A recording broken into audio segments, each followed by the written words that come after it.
জাতিসংঘ শরণার্থী সংস্থা UNHCR জানিয়েছে, সুদানের এল ফাশের শহর থেকে 60,000-এর বেশি মানুষ পালিয়েছে। আধা সামরিক বাহিনী RSF শহর নিয়ন্ত্রণ নিয়েছে। 18 মাস ধরে চলা অবরোধ, অনাহার ও বোমাবর্ষণের পর শহরটি সহিংসতার কেন্দ্র। UNHCR এর ইউজিন বায়ুন বলেন, মানুষ নিরাপদ আশ্রয়ের জন্য তাওইলা শহরের দিকে পালাচ্ছে। LME সার্টিফাইড বিশ্বসেরা কপারে তৈরি ওয়ালটন কেবলস, যা আপনার স্থাপনাকে রাখবে সব সময় নিরাপদ।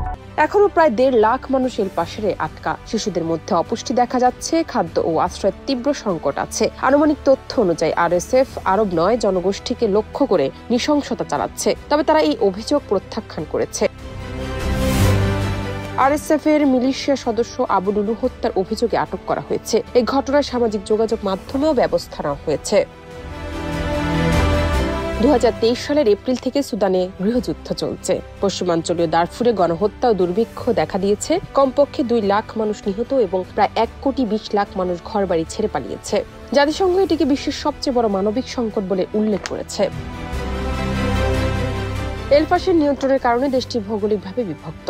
RSF পশ্চিমাঞ্চল ও কর্ডোফান নিয়ন্ত্রণ করছে। সেনাবাহিনী রাজধানী খার্তুম সহ মধ্য পূর্বাঞ্চলে নিয়ন্ত্রণ করছে। দুই পক্ষ একসময় সহযোগী হলেও 2021 সালের সামরিক অভ্যুত্থানের পর মতবিরোধ দেখা দিয়েছে। এ হলো সুদানের এল ফাশের মানবিক সংকটের সাম্প্রতিক চিত্র। জান্নাত নিপু, দেশ রূপান্তর।